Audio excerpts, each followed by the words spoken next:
Hello, welcome to Second Chance Cinema Club. With me, David, and Stefan. Steph, how are you? I'm good. I thought you'd forgotten my name for a second. Then. No, just suspense. Pause. Suspense. I was going to say something about you being evil and the evil that will consume us all, or whatever it is. It'll come for us all one day. But I'm not going to say that. If you're wondering what I'm talking about, that's in reference to Andor episodes 7 to 9, which were released this week, which we're going to be talking about exclusively on this show. Nice. Not exclusively, as we're the only people talking about it. There's a lot of people talking about it. I thought we had the scoop. More that it will be pretty much all we talk about. And as I said, episodes 7, 8 and 9, there will be spoilers. If you don't fancy hearing them, please go away, watch them and come back later. So you've had your warning. I'm not going to do all the admin stuff this week because people who listen, they know. They know. If you want to get in contact with us, you know where to find stuff. Look at the episode description. As I said, spoiler alert, you've had it. I'm going to mention it just again because it's important. It is important. So, episode 7, Messenger. Yeah. Episode 8, Who Are You? Who are you? And episode 9, Welcome to the Rebellion. Yeah. Have all the episodes been, like the episode titles have just been a random phrase from the episode? It's not that random, is it? Well, maybe not. It's not that random. It's part of the script. I just plucked it out of thin air. One of the episodes had a funny name. Yeah, I think they just randomly picked a line of dialogue like that'll do. Oh, yeah, I know. I don't remember the names of any of the other episodes now. But one of them was a little obscure. But when you hear it, you're like, they said it. It's like sort of something about what a swell party this is or something was one of the previous ones. Oh, yeah, festive evening. What a festive evening this is. What a festive evening. How much of a festive evening that director Krennic loves. Fun-loving animal he is. A little bit tense. Soured the canapes a little bit, I think. Yeah. Keep it chill, mate. Keep it chill. Keep it light. Just have a vol-au-vent and no one's here for a sip serious champagne. Conversation. Anyway, we're digressing. We're talking about last week's episodes. We're talking about this week's episode now. And currently, as we always do, we will start with the IMDb ratings of these episodes. Okay. Yeah. Okay. Currently, this series is doing very well. I don't know exactly what the average is, but just off the top of my head, I'm going to say it's around about 8.5, the episodes that have released so far, the first 6. Yeah. So the next ones have got something to live up to. Currently, episode 7, Messenger, has a rating of 8.6. Very tidy. Episode 8 and 9, Who Are You? And Welcome to the Rebellion, both have the same rating. Okay. I'm not quite sure how to build any suspense into this, so I'm just going to say it. They're currently, both of them, sit at 9.8. Good grief. Good grief, indeed. I mean, is it like one review each or something? No, they've got. This is just me. Score. This is just me, like clicking. refresh. 1,000 browser tabs. Like, someone's coming with a 9. I better put another 10 in. No, it's not. They are. Wow. Currently, I'm looking at. I've got the data in front of me now. So they've both had well over 5,000 reviews each. So this is a reasonable sample size. Yeah, fair to say, been well received. Fair to say, it has been well received. And I am going to put my cards on the table, and I have not given a rating, but if I were to, I might be somewhere in the region of those numbers.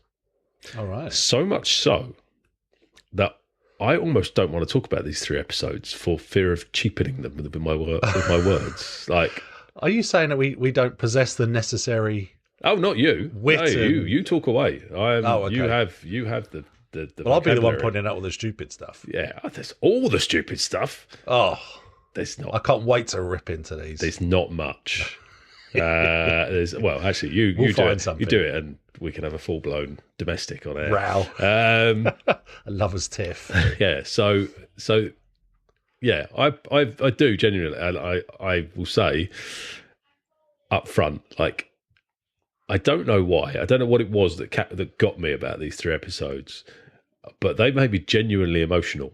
Like, yes, like I wasn't quite on the verge of tears, but they struck a chord. Hit you in the feels. Yeah, really, like a lot. Yeah, like for various reasons, I think. Maybe partly because I've been a bit under the weather this week. I don't know if you can hear from my voice. It's a little bit nasal.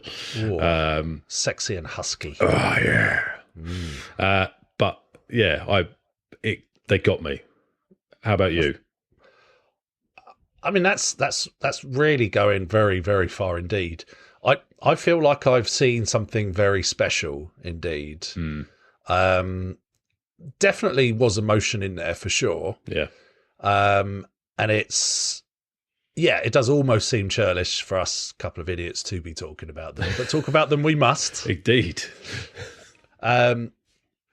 But I'm gonna. I mean, unless they seriously drop the ball next week, I already feel like this has topped series 1. I'm going to say that now. Oh, agreed. Yeah, I think it's topped everything. I think it's topped my colours everything. to the mast. I think I can say with 100% certainty, this is by far and away the best thing Disney have ever done regarding Star Wars. Yeah, it is. It really is. The writing, just the dialogue, the action, everything is just chef's kiss. Yeah, it really is. And like even down to really small little details that in other hands so easily ruin things. Like there's a particular scene that I thought of. You know the scene where they're flying into him and Will. They're flying into Gorman. Gorman, yeah. Right. And we see it's basically a demonstration of what a skilled pilot Andor is and how he can do things that are making Will a bit nervous. Yeah. Now, in other hands, like we've seen that sort of thing all the time, right? We see it's something that gets a trope that gets trotted out a lot. Yeah. But so often it's ruined by just like the dialogue being overplayed and overdone. And he doesn't. It's just literally tiny little comment and a few looks and you get the point and it's beautiful. And just time and time again, it's stuff like that. They're just getting it right. Yeah. And it's as much about what isn't said as what is. That's like a big recurring theme. And that's the real power is they can just let it speak for itself. Yeah. Just, with the visuals. So, yeah. No, I agree. It'd be so, I mean, it's, we did wonder if it was in for a wobble with when he was stealing that TIE fighter in the first episode and it was a bit goofy and a bit slapstick. That feels like a million miles away now. Does. It really does. That feels like another series, another time, another place, another galaxy. Do you know what else as well I thought about while watching these 3 episodes is like the fact that, bear in mind, Series 1 came 3 years ago. Yeah, like the announcement that we knew it was going to be here like 3.5 years ago. Let's say. Yeah, and like you, me, loads of other people I know who love Star Wars. The amount of people who are like, I'm not sure why they're telling this story. Oh, for sure. I don't really like. Yeah, Rogue One was brilliant. Yeah, Cassian Andor was clearly a good character in Rogue One. But I mean, what is this adding to the whole thing? Yeah, because I mean, he's great in Rogue One and he's a great character. But he sort of felt like almost the supporting character to Jyn Erso in Rogue One. And this was at a time when Disney were just announcing, oh, we're going to do a Kenobi spin-off. We're doing the Solo spin-off. We're doing, fucking Max Rebo's jazz band spin-off. It was, it sort of came in the wake of that all one doesn't of come. Oh man, how good would that be though? I'd watch it. Oh God. And it was in the wake of that. And so like you say, I was thinking, why does this need telling? Rogue One seemed like episode 3.5. It was the bridge film. Yeah. Why do we need to see the little bit immediately before that again? Yeah. So we're always telling these tiny increments of a prequel to a prequel to a prequel kind of thing. Yeah. But thank God they went in the direction that they did with it. I just honestly as you may realise, I'm struggling for words a little bit because I've got loads. You are lost for words. I genuinely am. I can see. You hear me? I like when I finished watching the 3rd episode of this, episode 9. Yeah. There are a few. I think there's a few reasons why it hit me. Because I realise this is coming to an end. I've started to get that kind of last few days of holiday feel type thing. Yeah. That is, but like, I got a pack tomorrow. Oh yeah. Oh god. Where's the bloody passport gone? Got to travel home. Oh yeah. Exactly. I wish. You know what? If I could invent anything, it'd be a transporter that just drops me home. How many times we sat around some Spanish pool and said that to each other? God, if only Star Trek was real. With a hangover. Yeah, just teleport me home, please. Yeah, exactly. But either way. Yeah. But yeah, so I was getting the sort of coming to the end feel of it, but also like, I started thinking about the number of characters that we probably won't see again, like dead or alive. Like obviously, again, you've had your spoiler alert, so we're going to give it all away. Yeah, like we lost some really key characters in this 3 episodes. God, right? Yeah. I mean, should we jump in? Yeah, I mean, but we also, I'll name names in a minute, but like, okay. Also, characters that didn't die. Yeah. That I feel like we may not see again.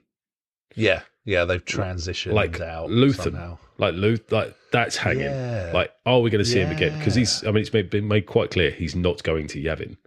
Yeah. I don't understand. I don't, if I'm going to be critical, I don't really understand. They haven't handled that particularly well. I don't understand why he can't go. Other than the fact that he seems to not play well with others. Yeah. But I guess it's a convenient device for them as well, is because everything's motives and double agents and mystery. It's sort of an easy, almost not lazy, because there's the script writing and the storytelling is obviously not laziness, but it is a convenient get out to sort of say, I can't go for mysterious reasons and I can't explain why, and therefore we'll never know, and it's probably never be told. He seems like his characters, the way he's sort of randomly wandering around, like outside the Senate of an evening, out of disguise, out of everything. He just sort of pops up, doesn't he? It's almost like he's just at the point where he's like, "Fuck it, I've done." He's already become a bit background, hasn't he? Yeah, because maybe he doesn't what's her face. Who's what's her face? Claire. Claire seems to be calling the shots pretty much, doesn't she? Yeah, but I don't know if you've seen the last of her as well, because I feel like she may be in the same boat as him. She's like, wherever he goes, I go. Pretty much. But it's great to see the ascendancy of her character. Yeah. She seems a lot more important than in series. I don't really remember that well in series 1, except for being the assistant in the antiques parlour. Well, it's like we said before, I think in series 1, it kind of gave the impression she was, like you say, assistant, bit of tech support. Did important stuff and knew had radio secrets. Listener. Yeah, but was kind of there to do that thing. Now she served her apprenticeship and she's doing a lot more. Yeah, she's graduated. Yeah, so well, if we don't see her again, at least she went out with that sexy hair down look. Oh yeah. I like the way you just latched onto the important thing there. Yeah. I mean, this is why we watch the programs, isn't it? Having this really serious conversation. Can I just mention her hair? It's just mention that she had a very appealing. Haircut. Very appealing. You know, I've all my senses are engaged. You know. It's important. Nothing is switched off. I am attentive. Definitely. But yeah, I feel like we may not see her or Luthen again. Could be right, unless we see Luthen getting an absolute shoeing from the ISB. Well, yeah, but I mean, it's because Rogue One kind of killed everyone off at the end because it knew it had to, didn't it? I mean, I know they've done that a bit already, but I don't think they're going to just do that to everyone. No, I mean, they can't. So they're going to have to write people out. There's too many loose ends to tie up, isn't there? Yeah. The only thing I think, if you might get, like, we mentioned Lonnie, the Lonnie character, he might get found out and give up. Actually, I'd forgotten about him already. He might give up Luthen. There was a lot less of the ISB stuff in the latter episodes. Yeah, well, the ISB. Let's maybe jump into that for a minute then. ISB, because obviously I think we both mentioned last week, perhaps maybe more forcefully than you, that Partigaz was giving some weird vibes. I am almost 100% sure now that we got that wrong. He is definitely Imperial and definitely not for turning. Right. And you reckon? But what's interesting is like the breakdown of things with Dedra. Yeah. Because it appears like almost like the ISB. What's interesting to me is the fact that prior to this, we'd never really heard of the ISB. No. Like they don't feature at all in the original trilogy. Movies. Yeah.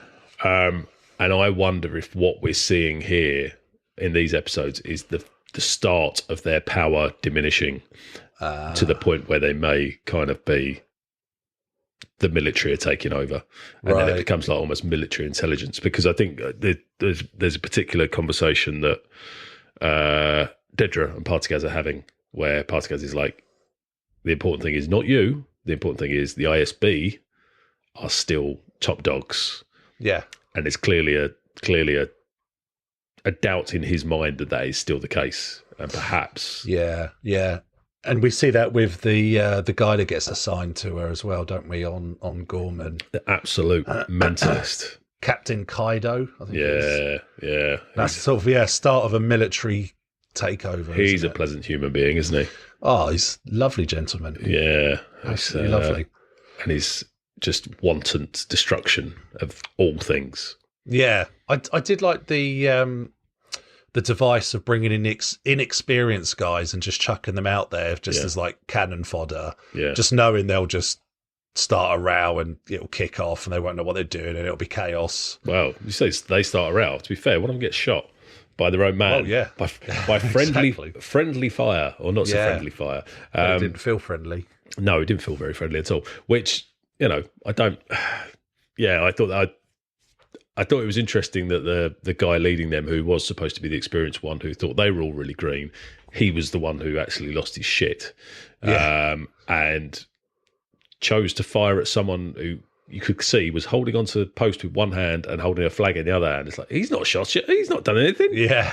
It was just easy to single out, wasn't he? Yeah, quite. That one up there, pop. Yeah. But that protest scene was, I mean, the whole thing was magnificently done. It was. I did have a couple of questions. There's loads of points where just like Cyril's walking around, amongst gunfire, and he kind of that's well, not even walking, just stood there sometimes, we just see looking that around wistfully. Yeah, wistfully, and like I don't know, it's. With the amount of crossfire, there was a lot of chances taken by key characters in that. They had their plot armor on, and they were like, "I'm okay. I'm not going." Well, that's what I thought. I thought he had the plot armor, and then it didn't last forever, though, did it? I mean, if you had those droids as well, would you keep them locked up that long? Yeah, just send them out. Send them out. Well, it shows you how little they value the cost of human life, isn't it, compared to expensive droids. I thought it was hilarious how in that little holding pen, the droids all got to sit down and the humans all stood up. You take the weight off, son. Come on, yeah. If there's anything that's built to stand up, it's a fucking security droid for sure. Quite.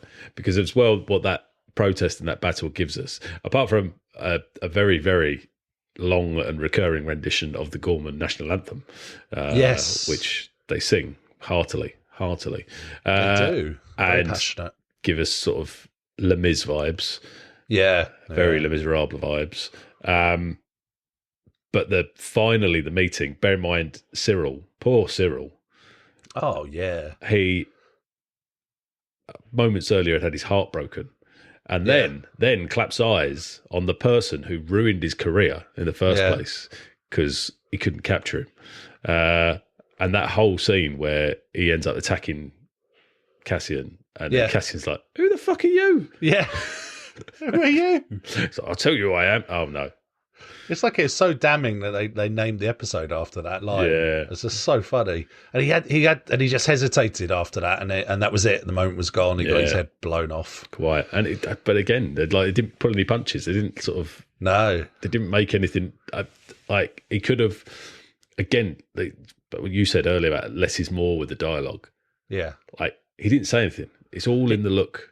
Yeah. All in the look, and they could have. And quite that would have been ruined better. It. Yeah, exactly. Because they could have quite easily done him doing a 5-minute, expose on who am I? I'm the guy whose career you ruined, and gone on for like 10 minutes on that, and which is normally father of a murdered son. Yeah, all that bollocks. Getting it all off his chest. You know how long I've waited, how many times I've rehearsed these words, just waiting for this moment. Even I could have written that. It's easy. Writes itself. Yeah, writes itself. Blank page, done. Yeah, and normally that's what buys the time for the goodie to get away or for his mates to arrive. But it was literally a second's hesitation, wasn't it? Yeah. While he was processing God, this guy doesn't even know who I am, doesn't know I existed. Ruined my life. Yeah. And then pop, it's gone. Dead. Quiet. And there we see the end of Dedra and Cyril. Yeah.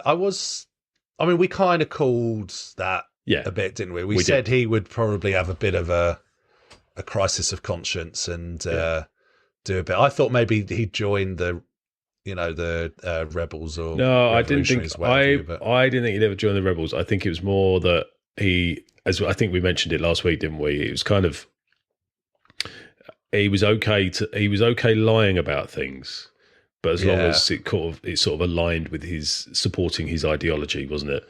The moment it no longer supported his ideology, he was like, "This is just wrong." Yeah. Yeah, but they also did a clever thing because they clearly didn't want us to sympathise too much with him because they showed him, laying hands on Dedra and like strangling the truth out of her, which was horrible. I mean, not wishing to glorify male on female violence. No, but she had it coming. Her character, not. Oh, her character. I'm disappointed, mate. Her character's a vile human being, regardless of her gender. Oh yes, a vile human being. I'm not talking about her gender. I know. Honestly, vile. She is horrible, but I still felt for her in that moment, though. Yeah, you could, because also as well, it brought out of her like emotion that I don't. She was clearly feeling emotions that she had no idea how to handle. Yeah. And like she was like, "Oh, I'm upset, but I don't know what being upset means. I don't know what this." It's like it was like it was the first time in a life show where she cried.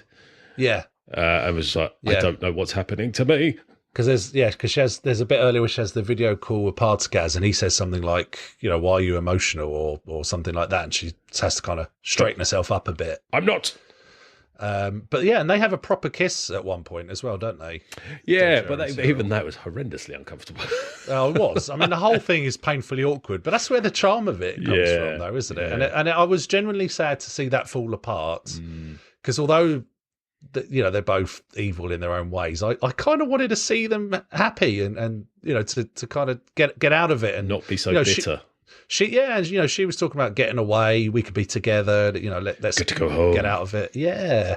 I wanted that for him, and it's. I mean, the show was never going to give it that to us. But, no, of course not. We're watching the wrong program for that. Yeah. No one's riding off into the sunset here. No, it's just my. I felt a bit sorry for Edie as well, his mum. Oh yeah, because for multiple reasons. Because like you've got, she's lost her son, and she will never know the truth of why she's lost her son. Yeah. And not only does she not know the truth of why she's lost her son, she thinks she knows why she's lost him. And the whole thing's an absolute lie. Oh, yeah. The whole fake news media thing was strong as a theme, wasn't it? Really strong. We saw lots of stuff, un-Star Warsy stuff again, news reports and cameras and television broadcasts and stuff that, I guess you can logically assume the Emperor then puts a stop to shortly after, and that's why we never see it again. Yeah. Sort of like there's a particular moment. I think maybe before we go to a break, because we're nearly at a break time, but okay. Talking about that media stuff, and I think moment to talk about objective reality. Right. And there is, I'm sure a lot of let's face it, a lot of this stuff has, I would say, taken inspiration from things that have happened in the real world in the last 5 or 6 years. Like the stuff about like when the Gormans are marching or heading towards the protest. Yeah. I can't remember what is they saying, we are Gorman, the galaxy is watching. Yeah, that's right. And I was during Black Lives Matter, history is watching, isn't it? And I like a lot of that stuff, and it's very much that. And that, like you said, about the objective reality or lack of objective reality within the reporting of a lot of this stuff. Yeah. And I think we'll talk about it more after the break, because it deserves almost a whole podcast in itself. But the speech in the Senate by Mon Mothma, and one particular line she uses there: "The distance between what is said and what is known to be true has become an abyss." Yeah, powerful stuff. And someone else literally says at another point, "History's written by the winners." Yeah. And it's that theme was very prevalent. But there was what was the one? What was the Gorman senator who gets arrested purely for being Gorman? But he says like they're not even to bother like making up good lies anymore. Even their lies, they're not even bothering. Yeah, their lies. They don't care if we know where they're lying. They're so terrible. They're just doing it anyway. All stuff like that. It's just like it. I think as well, like coming back to what I was saying earlier about why these episodes hit so hard for me, is because I recognised a lot of what is, unfortunately, some of the things we are losing a little bit of a grip on in the real world. Yeah, absolutely. And just a quick note about, I know you tend to steer away from idiots commenting about things online. But the people who are slagging this series off because it's political, keep politics out of Star Wars, maybe go back and rethink what the original ones were about, and what message you might have missed there. If you're a fan of George Lucas's work, I think George Lucas would say very much keep politics in Star Wars. Yeah, politics has always been a key part of Star Wars. It says the billionaire communist, but apart from that, he's completely objective. Reliable source. So open your eyes, guys. Yeah, exactly. Star Wars at its best has always been political. It's what it's about. It's why it was created. Exactly. But maybe we'll come back to that in a bit. Right. On that note, let's take a quick break and come back. And I could talk for hours upon end about these 3 episodes, but we will have to restrain ourselves, or me. Yeah, you're not lost for words anymore, are you? No, not at all. Not at all. It turns out I could speak about this, and I don't feel to this point that I've cheapened it at all, but that may change.